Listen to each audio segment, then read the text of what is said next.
دنیا ایسا بادشاہ نہ دکھا سکی جو 22 لاکھ مربع میل پہ حکومت کر کے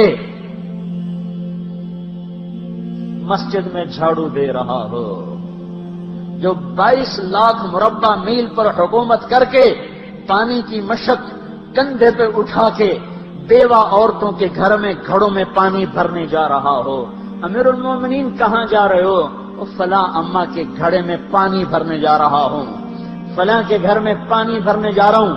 22 لاکھ مربع میل پہ حکومت کر کے دھرتی نے ایسا بادشاہ نہیں دیکھا جو اونٹ چراتا پھر رہا ہو، اور جو بیت المال کا اونٹ گم ہوا، چولے کو باندھا اور دوڑ لگائی، آگے احنف بن قیس ملے، ارے کہاں جا رہے ہو امیر المومنین؟ کہ تو بھی آجا، بیت المال کا اونٹ گم ہو گیا ہے، مل کے تلاش کریں۔ پتہ نہیں کتنے مسلمانوں کا اس میں حصہ ہے۔ دھرتی ایسا بادشاہ نہ دکھا سکے گی، نہ دکھا سکے گی، کوئی ایسا آیا ہی نہیں ہے کہ جو اتنی بڑی سلطنت کا مالک ہو اور کیکر کے درخت کے نیچے بغیر پیروں کے سو رہا ہو۔ یہ ہمارے چھوٹے چھوٹے حکمران، ووٹوں کے ذریعے سے کرسیوں پر بیٹھنے والے، ان بے وقوفوں کے آگے بھی پہرے، پیچھے بھی پہرے، دائیں بھی پہرے، بائیں بھی پہرے، اوپر بھی پہرے، ان کی گاڑیاں بھی بلٹ پروف، یہ پھر بھی ڈرتے ڈرتے جا رہے کہ انہوں نے ظلم کیا، یہ اپنی ذات میں خوف زدہ ہو گئے۔ عمر نے اپنے نام کے ساتھ فاروق کا لقب آپ نے کہا عمر فرق بین الحق والباطل، عمر وہ عمر ہے جس نے حق اور باطل میں فرق کر کے دکھا دیا، اس لیے یہ فاروق ہے، اس نے حق اور باطل میں فرق کر کے دکھایا، یہ فاروق ہے۔ حسن بصری فرمایا کرتے تھے اپنی محفلوں کو عمر کے ذکر سے سجاؤ۔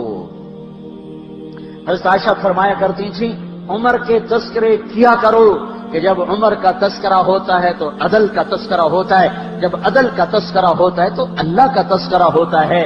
کہ ہم عائشہ رضی اللہ تعالیٰ عنہا فرمایا کرتی تھی اتنے بڑی سلطنت پر حکومت کرنے کے بعد اللہ کی راہ میں جانے والے مجاہدین کے گھر گیا کھڑا ہوا ہے، دروازے پہ دستک دے رہا ہے، بیٹی کوئی بازار سے سودا لینا ہو تو مجھے بتاؤ، تیرے گھر والا تو اللہ کی راہ میں ہے، میں تمہارے گھر کا سودا لے آؤں، کیا کیا چیز چاہیے؟ تم نے اپنے خامند کو خط لکھنا ہوگا، تم تو لکھنا نہیں جانتی، مجھے بتاؤ میں تیرے خامند کو تیری طرف سے خط لکھوں۔ اما تیرا بیٹا اللہ کی راہ میں گیا ہوا ہے، مجھے بتا میں تیرے بیٹے کے نام تیری طرف سے خط لکھوں۔ اتنی بڑی جس کے سامنے قیصر اور کسریٰ زیر و زبر ہو گئے، کج کلا، وہ زمین میں جا کے تہ خاک میں وہ سارے ہیرے لال جواہر، وہ زمین میں لوٹ پوٹ کرنے والا، کسریٰ کے تخت کو توڑنے والا اور روم کی طاقت کو توڑنے والا، آل ساسان کی طاقت کو توڑنے والا اور نوشیروان کے خزانے مدینے میں لانے والا اور خسرو پرویز کے خزانے مدینے میں لانے والا اور رومت الکبریٰ کے خزانے مدینے میں لانے والا خود اپنے کرتے میں 14 پیوند لے کے چل رہا ہے، 14 پیوند کے ساتھ کرتا ہے، مہینے میں 1 دن گوشت کھاتے تھے،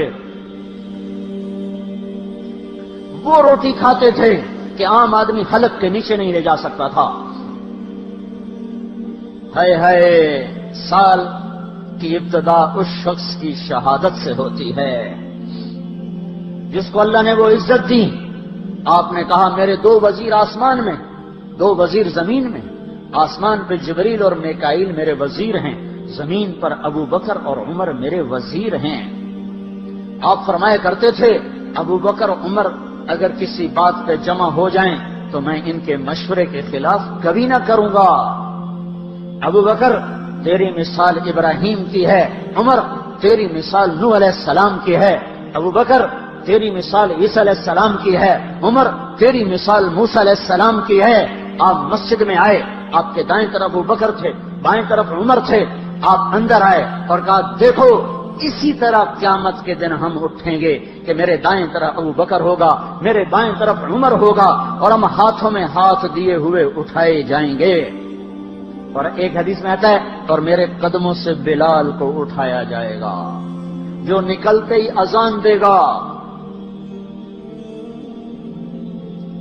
جس کے اسلام لانے نے اسلام کو اونچا کیا، جس کے اسلام لانے نے باطل کو پست کیا، جن راہوں سے عمر گزر جائے شیطان وہ راہیں چھوڑ دیتا تھا۔ عرفات کا میدان تھا، 1.25 لاکھ مقدس ہستیاں سامنے ہیں۔ میرے نبی نے فرمایا اس وقت میرا اللہ میرے سب صحابہ پہ فخر کر رہا ہے اور عمر بن خطاب پہ خاص طور پہ فخر کر رہا ہے، خاص طور پہ فخر ہو رہا ہے، عمر بن خطاب پہ خاص طور پہ فخر ہو رہا ہے۔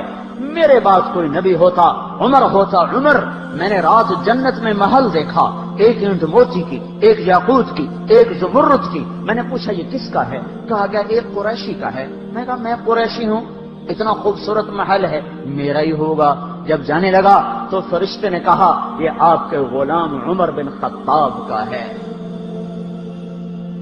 وہ کیا مبارک لوگ ہیں کہ جنہیں نبی کے گھر میں قبر نصیب ہو، ایک طرف ایک ساتھی، ایک طرف دوسرا ساتھی، جن کو نبی کے دو پہلوؤں میں جگہ ملی ہو۔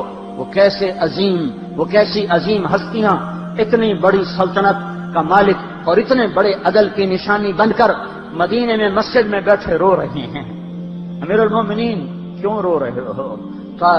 کہا دجلہ کے کنارے کتا بھی پیاسا مر گیا تو پوچھ تو عمر کی ہوگی، فرات کے کنارے کتا بھی پیاسا مر گیا تو پوچھ تو عمر کی ہوگی۔ راتوں کو پہرے دیے جا رہے ہیں، راتوں کو خبرگیری کی جا رہی ہے۔ مدینے کے باہر ایک خیمہ ملتا ہے، چند بچے ملتے ہیں جو رو رہے ہیں۔ ایک عورت ہانڈی چڑھا کے ڈوئی پھیر رہی ہے۔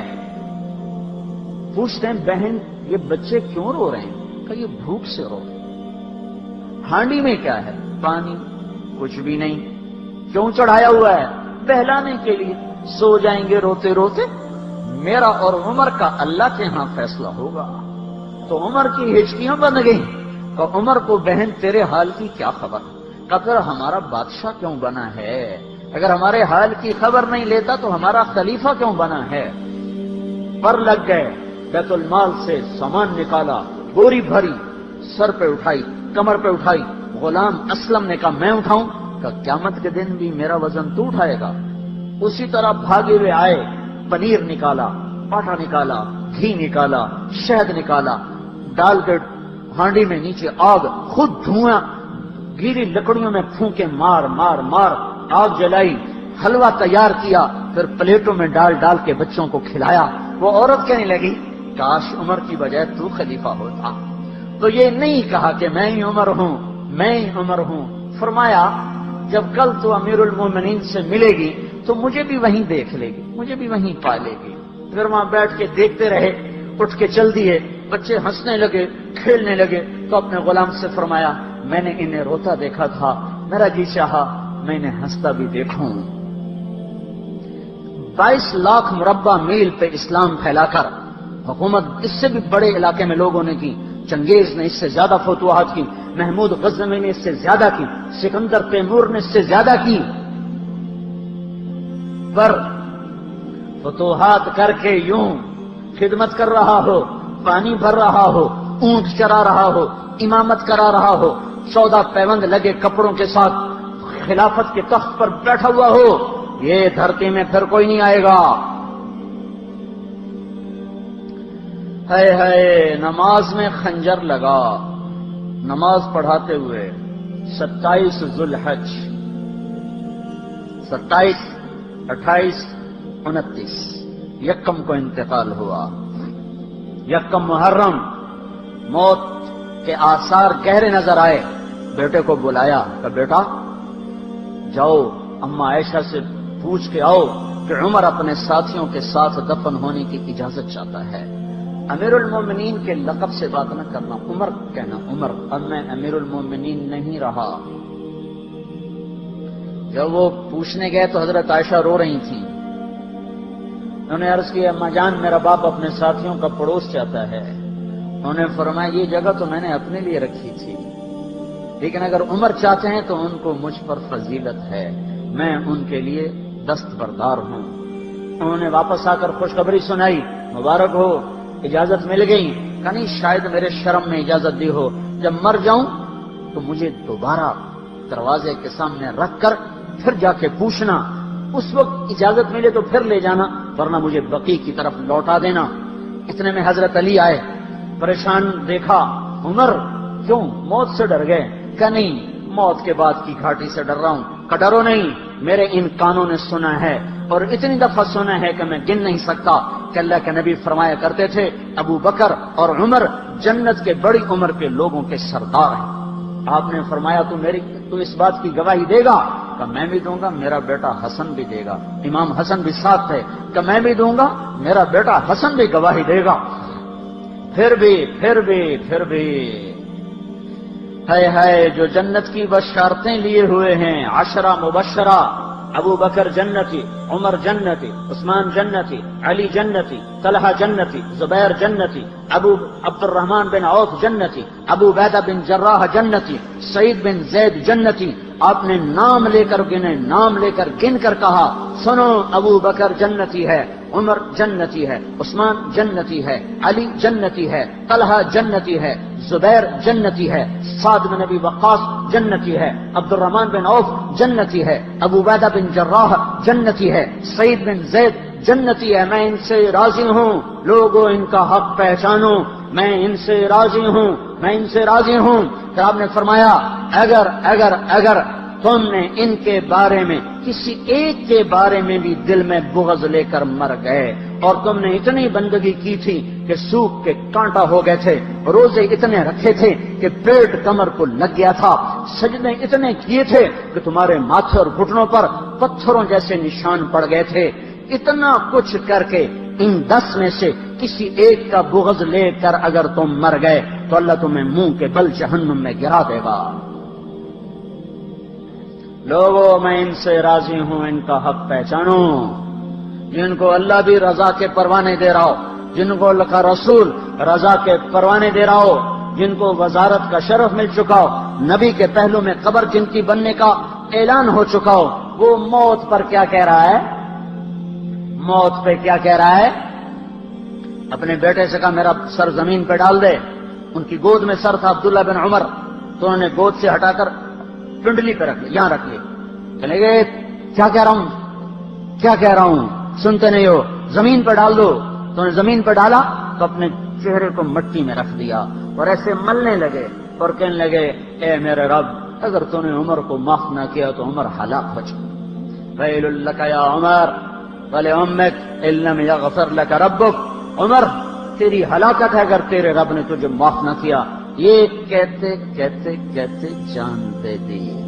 22 لاکھ مربع میل میں اسلام کو زندہ کرنے والا، این حالت نماز میں زخم کھا کے گرنے والا، مطلوب مصطفیٰ، وزیر مصطفیٰ، جنت کی خوشخبریاں لے کر پھر موت پر یوں کہہ رہا ہو، اللہ تو نے معاف نہ کیا تو میرا کیا بنے گا؟ کیا بے طلبی ہے۔ ان کے بیٹے خلافت کے اہل، ان کے بہنوئی سعید بن زید 10 مبشرہ میں سے دونوں کے نام کاٹ دیے کہ یہ 6 ہیں جن سے اللہ کا رسول راضی تھا، جس کو چاہو خلیفہ بنا دو، جس کو چاہو حکومت دے دو، نہ میرے بیٹے کو ملے گی نہ سعید بن زید کو ملے گی۔ کسی نے کہا شوشہ چھوڑا، آپ کا بیٹا بھی تو بہت قابل ہے، اسی کو بنا دیں۔ تو اسے تو طلاق دینا نہیں آتا، حکومت کہاں سے چلائے گا؟ یہ ایک واقعہ کی طرف اشارہ کیا ہے، اس کے پیچھے کو واقعہ ہے جس کو انہوں نے یاد کر کے فرمایا وہ تو طلاق دینا نہیں جانتا، وہ حکومت کیا چلائے گا؟ حالانکہ بڑے صحابہ میں عبداللہ بن عمر کا مقام ہے۔ ہے جنازہ صہیب رومی نے پڑھایا، دروازے کے سامنے لا کے رکھ دیا گیا، سب لوگ جنازے کے ساتھ کھڑے ہو گئے، عبداللہ بن عمر اکیلے آگے گئے، دروازے پر دستک دی، کہا اما جان میرا باپ عمر بن خطاب دروازے پہ حاضر ہو چکا ہے، اندر آنے کی اجازت چاہتا ہے۔ تو عائشہ رضی اللہ تعالیٰ نے اپنی چادر کو اٹھایا تو روتے ہوئے باہر نکل گئیں۔ پھر لوگ اندر داخل ہوئے، قبر کھودی گئی، قبر کھودتے ہوئے عبداللہ بن عباس بھی قبر کے کھودنے میں شریک تھے، تو کہتے میرے کندھے پہ کسی نے ہاتھ رکھا، میں نے پیچھے مڑ کے دیکھا تو علی رضی اللہ تعالیٰ عنہ کھڑے رو رہے تھے اور فرما رہے تھے مجھے پتا تھا تو یہیں آئے گا، یہاں تیرے سوا کوئی نہیں آ سکتا۔ کہ میں نے ایک دفعہ نہیں کتنی دفعہ کتنی دفعہ میں نے اللہ کے نبی سے یہ بات کا تکرار سنا، میں ابو بکر اور عمر، میں ابو بکر اور عمر، اس کا اتنا تکرار سنا ہے میں نے کہ مجھے یقین تھا یہی آئے گا، تو اور کہیں نہیں جا سکتا۔ میرے بھائیوں، غفلت سے باہر آ جائیں، غفلت سے باہر آ جائیں، غفلت سے باہر آ جائیں۔ یہ دھوکے کا گھر، یہ مچھر کا پر، یہ مکڑی کا جالا، یہ دنیا کہیں ہمیں ہلاک نہ کر دے، کہیں ہلاک نہ کر دے۔ ان لوگوں کو سامنے رکھ کے زندگی گزارو جنہوں نے اللہ کو راضی کیا، اس کے رسول کو راضی کیا، کلمہ حق کو بلند کیا، خیر کے ذریعہ بنے، شر کے مٹانے والے بنے، اور دنیا میں مرنے کے بعد بھی ان کے تذکرے ہدایت کا سامان بنے، ان کے تذکرے روشنی کا مینار بنے۔ ان کے پیچھے چلو، مغرب کے اندھیروں کی طرف مت دوڑو، وہاں تو سورج بھی ڈوب جاتا ہے، مغرب میں تو سورج بھی ڈوب جاتا ہے، اور تمہیں پکار کے کہتا ہے مغرب کی طرف نہ آنا، ادھر اندھیرا ہے، میں یہاں گم ہو گیا، تم کون سا سراغ ڈھونڈنے آئے ہو؟ دوڑو دوڑو اللہ اس کے رسول کی پاک زندگی کی طرف، اس کے پاک صحابہ کی زندگی کی طرف، جن کو اللہ نے مرنے سے پہلے جنت ہاتھ میں دے دی، جنت کی بشارت دے دی۔ آپ نے کہا ما علی عثمان الا یعمل بعدا، تبوک کی لڑائی میں عثمان 10,000 لشکر کا سامان تیار کر کے لائے، تو ہم نے کہا عثمان آج کے بعد تو کچھ بھی نہ کرے تو جنت تجھ پہ واجب ہو گئی۔ یہ ان لوگوں کے پیچھے چلو۔ ابو بکر جب تو جنت کے دروازے پر آئے گا تو 8 دروازے تیرا استقبال کریں گے، ہر دروازے کی تمنا ہوگی ابو بکر میرے اندر سے گزر جائے، میرے اندر سے گزر جائے۔ علی تجھے مبارک ہو، جنت میں تیرا گھر میرے گھر کے سامنے ہوگا۔ ان لوگوں کے پیچھے چلو اگر منزل تک پہنچنا ہے۔ تو بھائیو نیا سال آیا ہے، آؤ بھائی توبہ کر لیں، اللہ کو منا لیں، تو جاؤ نکلو تبلیغ میں پھرو اللہ کے واسطے۔ بیٹھنے کے دن لگ چکے، گزر گئے، جان مال ایمان کی سلامتی اگر ہم چاہتے ہیں تو پھرو تبلیغ میں، پھرو اللہ کی راہوں میں، پھرو۔ یہ پھرنا یہ سبب بنے گا ہدایت کے آنے کا، اور وہ سبب بنے گا اللہ کی رحمت کے آنے کا، اور وہ سبب بنے گا دنیا اور آخرت کی نجات کا۔ اس کی نیت کرو۔